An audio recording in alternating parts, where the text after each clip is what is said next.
এইচএসসির উত্তরপত্র ও ওএমআর জমাদানের কড়াকড়ি। এইচএসসি 2025 পরীক্ষার উত্তরপত্র ও ওএমআর শীট জমাদানের কড়াকড়ি শুরু করছে ঢাকা শিক্ষা বোর্ড। নির্ধারিত সময়সীমার মধ্যে জমা না দেওয়ায় অনেক পরীক্ষক ও প্রধান পরীক্ষকের বিরুদ্ধে অসন্তুষ্ট জানিয়ে বোর্ড নতুন করে তারিখ বেঁধে দিয়েছে।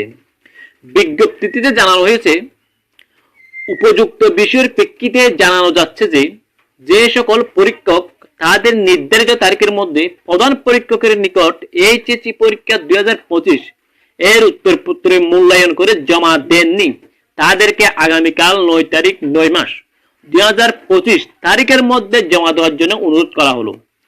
দ্বিতীয় নম্বরে বলা হয়েছে, যে সকল প্রধান পরীক্ষকের উত্তরপত্র ওএমআর বোর্ডে জমা দেওয়ার শেষ তারিখ হয়েছে কিন্তু এখনো জমা দেননি, তাদেরকে আগামীকাল 10 তারিখ 9 মাস 2025 তারিখের মধ্যে ঢাকা শিক্ষা বোর্ডের কম্পিউটার সেন্টারে জমা দেওয়ার জন্য অনুরোধ করা হলো।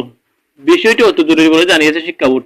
অর্থাৎ নোটিশটির মধ্যে মূল কথা বোঝাতে চেয়েছে, যাদেরকে খাতা কাটার দায়িত্ব দেওয়া হয়েছে তারা এখনো পর্যন্ত পরীক্ষক নিয়ন্ত্রণ কক্ষের কাছে উত্তরপত্র জমা দেয় নাই। অর্থাৎ ওএমআর এর যে নিচের একটা অংশ আছে ওর খাতা কাটে ওটার মধ্যে নম্বর দেওয়া হয়, এটা এখনো পরীক্ষক নিয়ন্ত্রণ কক্ষের মাঝে তারা জমা দেয় নাই এবং পরীক্ষক নিয়ন্ত্রণ কক্ষ শিক্ষা বোর্ডের সেন্টারে জমা দেয় নাই। বুঝতে পারছেন বিষয়টা? আশা করা যায় অতি শীঘ্রই আমাদের নির্দিষ্ট একটি তারিখ নিয়ে নোটিশ প্রকাশ করবে, যে তারিখ আমাদের রেজাল্ট প্রকাশ করা হবে। দেখা হচ্ছে পরবর্তী ভিডিওতে। ততক্ষণ ভালো থাকবেন, সুস্থ থাকবেন। আসসালামু আলাইকুম ওয়া রাহমাতুল্লাহ।